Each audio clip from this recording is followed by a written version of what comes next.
Hello, hello. Hi guys. How are you all doing? Today is Monday, and so we have another devotional today.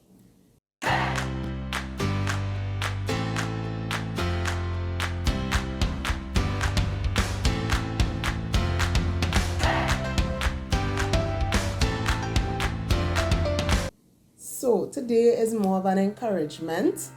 Um, During this time, I know it's a struggle for some of us in terms of dealing with this whole pandemic situation.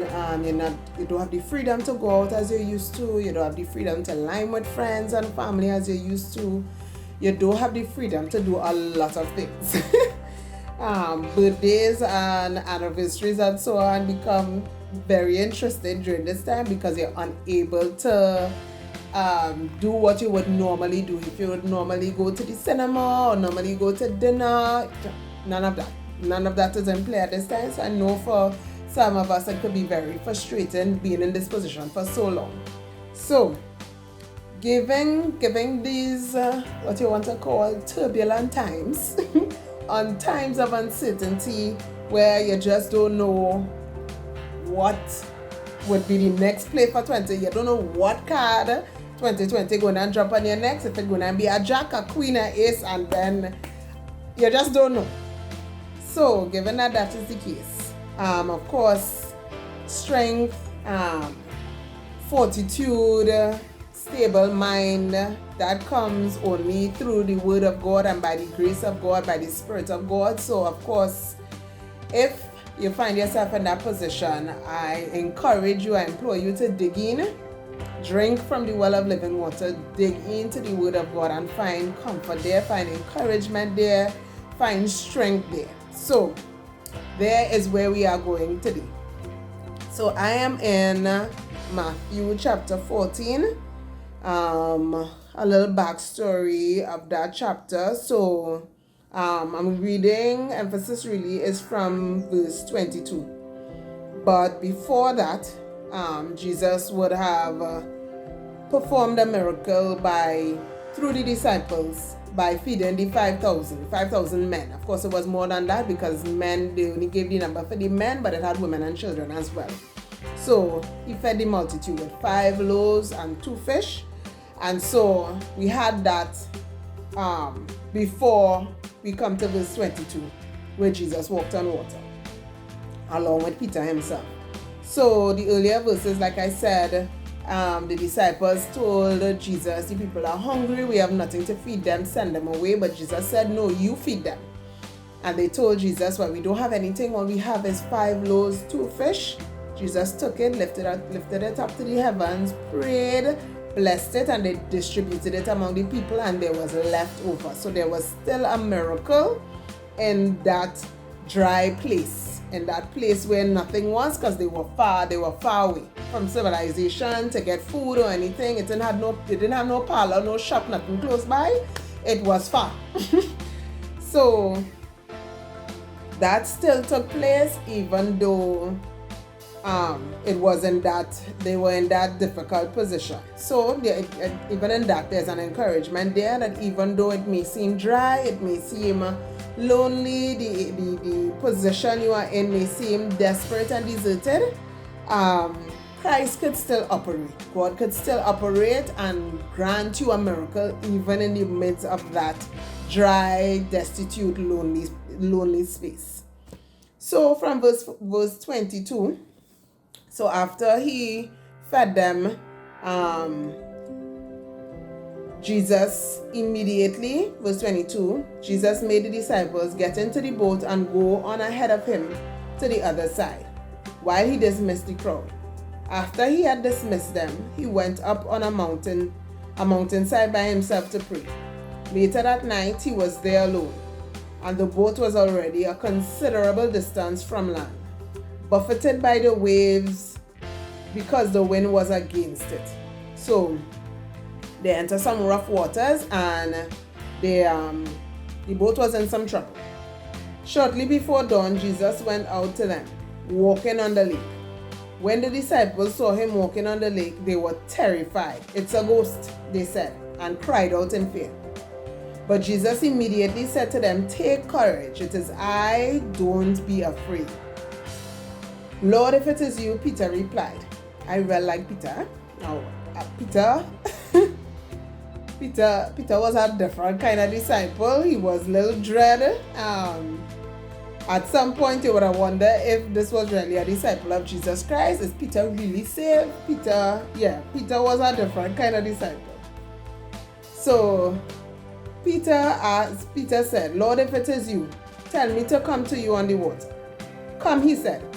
Then Peter got down out of the boat, walked on the water, and came towards Jesus. But when he saw the wind, of course, like I said before, the boat was in troubled waters, and so the waves and the water were beating up against the boat.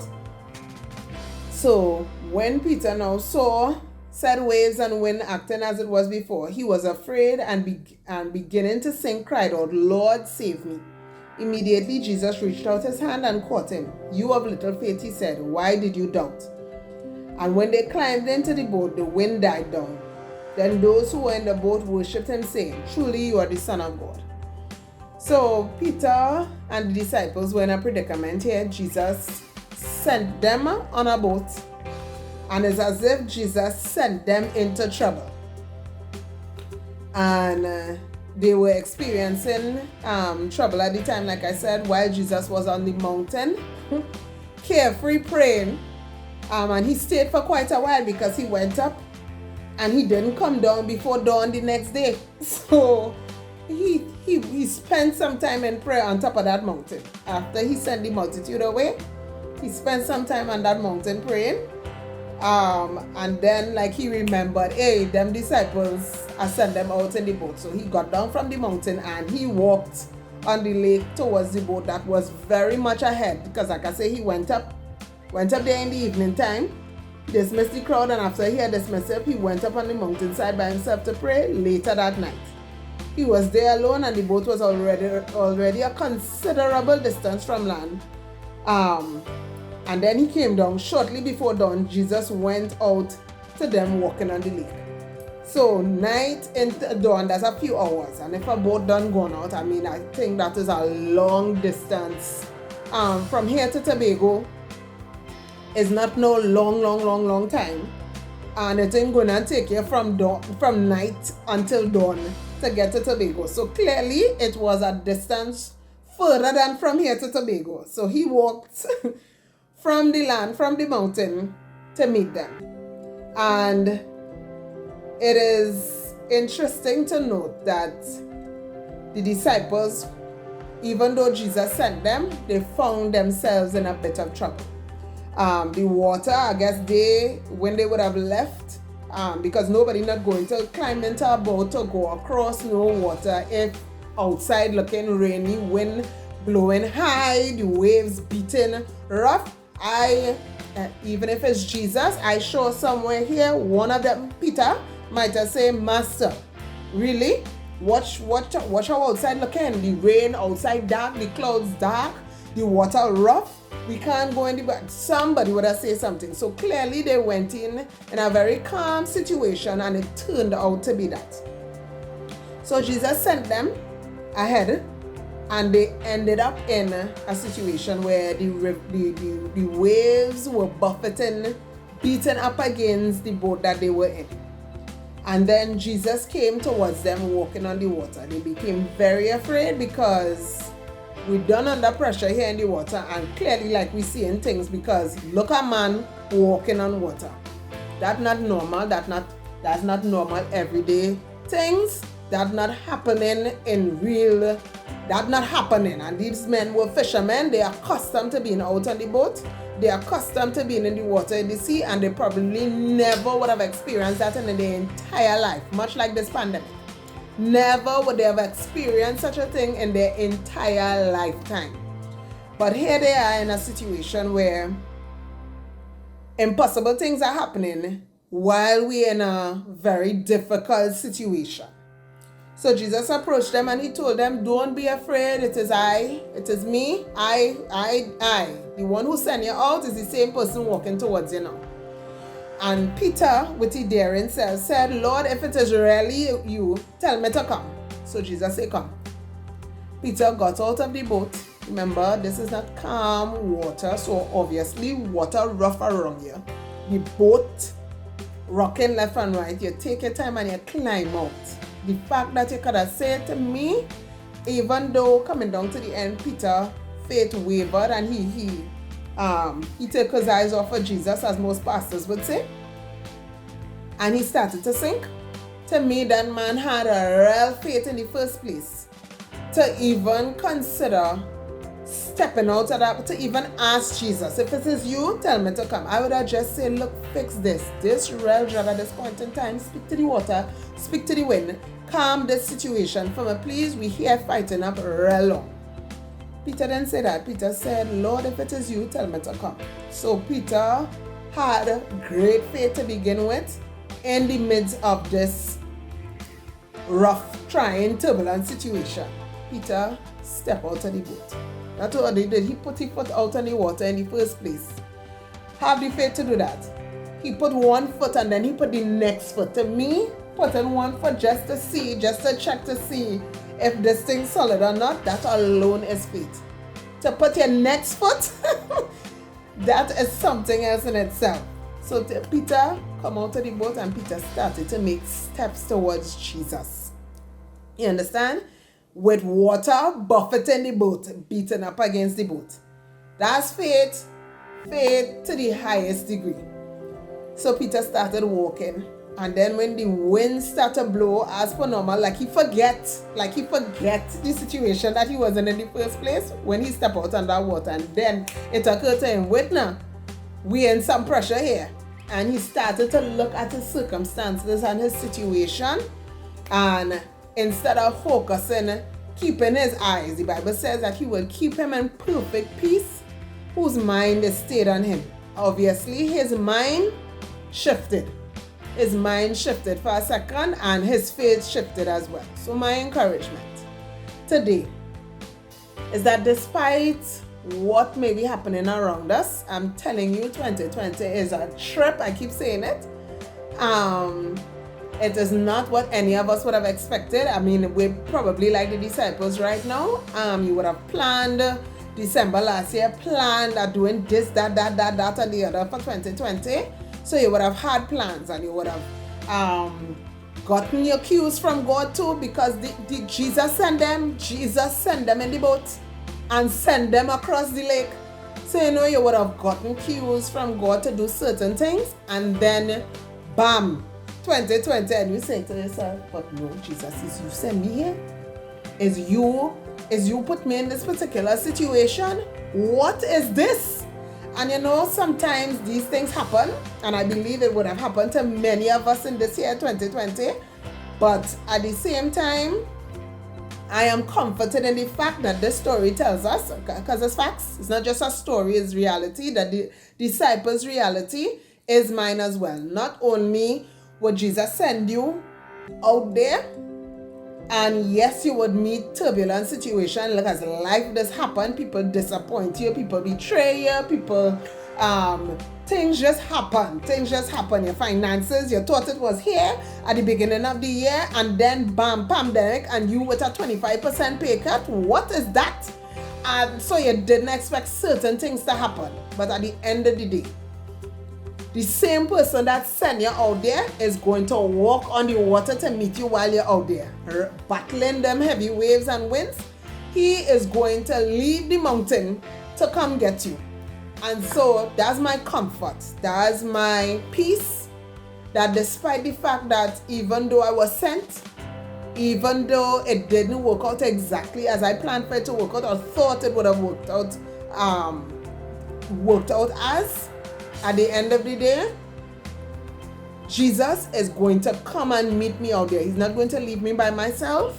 And I just want to do better than Peter, to learn from Peter, to not have little faith, but to have great faith in the midst of heavy winds, water probably coming into my boat, to be able to say, you know what, God, at the end of the day, I trust you. I believe that you are going to be with me in the midst of this.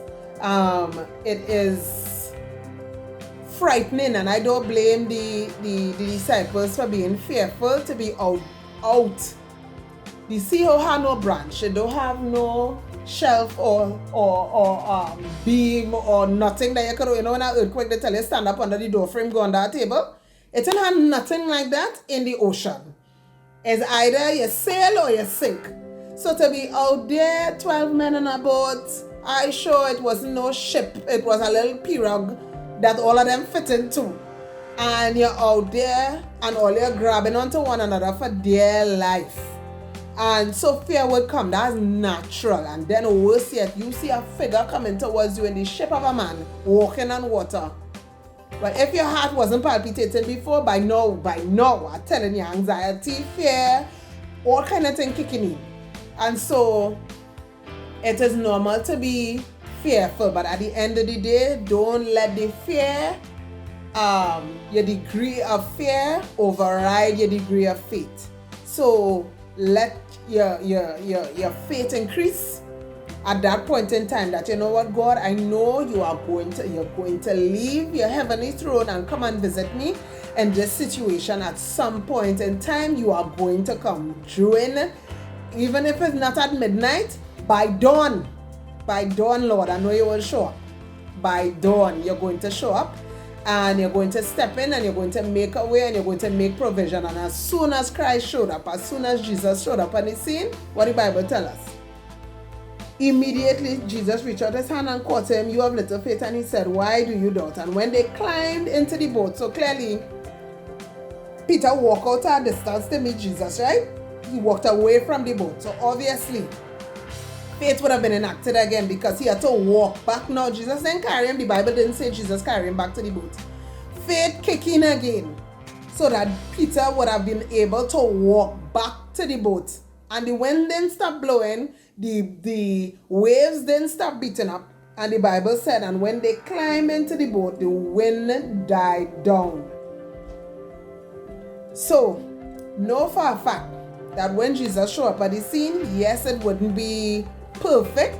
Yes, it wouldn't, it might seem as if, Lord Jesus, I just need something to happen, but just know, just like Peter, faith needed to be enacted again to be able to get into the boat. And by the time they got into the boat, everything, it died down, right? So just know that once Christ steps in on the scene, obviously when Christ comes, if he had zero faith, it would at least go back up to 1, because you know what, Jesus here, he reached, Jesus touched down in my situation. Thanks be to God, and faith will be enacted again. Faith enough for you to be able to walk back to the boat and deal with that situation, knowing fully well Christ is here and he is going to fix it. So like I said, it may not happen in the midnight hour when things are rough, raging and all over the place, but just know, at least by dawn, he would show up. And I just want to encourage us to remember that we have Christ available to us. He may not come in bodily form for us to see a figure and to think it's a ghost, but he is present. He lives on the inside of us.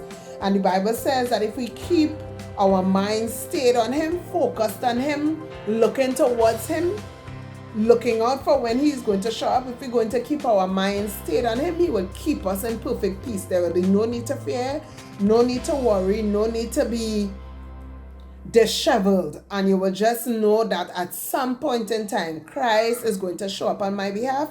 He's going to show up in my turbulent situation. And I just need to keep this boat afloat until he comes. So if that means praying, if that means putting on some worship song and just dancing your heart out, singing your heart out, playing the same song over and over to encourage yourself, do whatever it takes to keep your mind stayed on him, to keep your mind just on Christ, not on the situation. Remember when Peter looked, when he realized the wind still blowing and the waves still beating, he took his eyes off of Jesus and he started to look at the situation around him. So we need to keep our minds stayed on him, keep focused, so that we are not looking at what is happening around us, rather than looking at the bigness of our God, the miraculous power of our God, the amazing God that we have. Just know that He is well able to step into our situation and calm all of it. All of it. If it is a mental calm you need, an emotional calm you need, a physical calm you need your finances to calm down, you need you need provision, whatever is rumbling and beating against your boat, just know that Christ is on his way. He may not be there by midnight. He may not be there when you think that, oh, deserts are gone. Just know that at least by dawn, he will show up. So let's just keep our eyes focused on God despite what is happening. I mean, sometimes I drive through Port of Spain and I am so discouraged when I see so many businesses closed, and where specific stores to be, they're no longer there. The malls are like a ghost town because so many kiosks vacant, so many cubicles vacant. It's just like, oh my goodness, what is happening? But just know that Christ is on his way in your situation, and once you have faith, once you believe, and just ask him, bid me to come, Lord, bid me to come, and know that if he asks you to do it and you have the faith to believe that you could walk on water in the midst of roughness, just know that that in itself is a miracle, and miracles can still happen in the midst of turbulent situations. So tell God, Father, I need you to show up for me. I need you to give me some clarity. I need a God idea. Lord, I need a vision for this business in the midst of this situation. I need a plan. And I need you to show up while the water's rough, Lord. I need you to show up. I need you to say something. I need you to step in while the water. Just know that a miracle is possible, because he did it before he got to this point. I remember he feed 5,000, and sometimes we forget, our last miracle. And I mean, that was within the same day. That was the day before their night came that they were able to perform such a great miracle, feeding thousands with 5 loaves and 2 fish. Like, they forget that, and it's not Christ who did it, Jesus said, you do it. So it was through them. They were able to accomplish that. And they were the ones who the miracle took place with you all. And they didn't remember, the God of the last miracle. So let us not forget where God would have taken us from, the things that would have done for us in the past. Just remember that the same God that provided something that was necessary is able to do that same thing. If you need, whatever your need is, whatever is lacking, just know that God is able to provide it. And remember the God that you serve. And understand that if he could do a miracle before, that despite the fact that it just seems impossible, it just seems horrible at this time, just know that a miracle could still take place in the midst of my situation, in the midst of the turbulence, in the midst of everything. God could still perform a miracle. God could still do something that Peter was the only man that walked on water. I don't know of anybody else who walked on water in the Bible. Peter is the only one that had that on his rap sheet.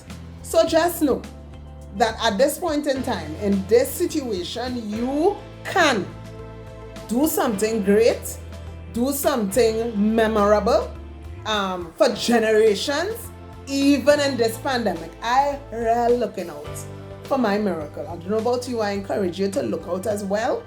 To look for, I have a picture, I think I'll put it up, with an owl looking out from the crack of just look out for your window. Look out for your miracle, look out for God to show up in the midst of the rough, unstable situation that the world is going through at this point in time. Beyond that, it might be in your marriage, it might be in your health. Despite of how horrible it seems, just know that God could still tell you to walk on water, to call you out and tell you, yes, come. If you so want to dare me, I dare you. Yeah, come. Walk on water. Do this. Perform this miracle by your faith, because it's Peter's faith that was enacted, not Christ. not Jesus, Peter's faith. So ask God to increase my faith, increase my level of belief in your power, in your miraculous hand, in your grandeur, God. Help me to increase my faith and to know that you are well able to do exceedingly abundantly above all that I could even fathom, think, or imagine. So that is my encouragement to you this week. Yes, I'll be a face today, y'all. I did some self-care and I just did not feel to clog my pores with foundation and powder. So you're getting more raw and natural this week. So I encourage you all to keep your faith alive, keep hope alive, keep swimming. Water gets into your boat, bucket it out, but you just keep afloat until Jesus shows up into your situation. By dawn he coming. By dawn he coming. You understand? Just know that miracles can happen in the midst of, yes, that is rain falling. A shower just came down. Miracles can happen in the midst of rough unstableness in your life. A miracle could still take place. God could still do something great. Just know and believe that.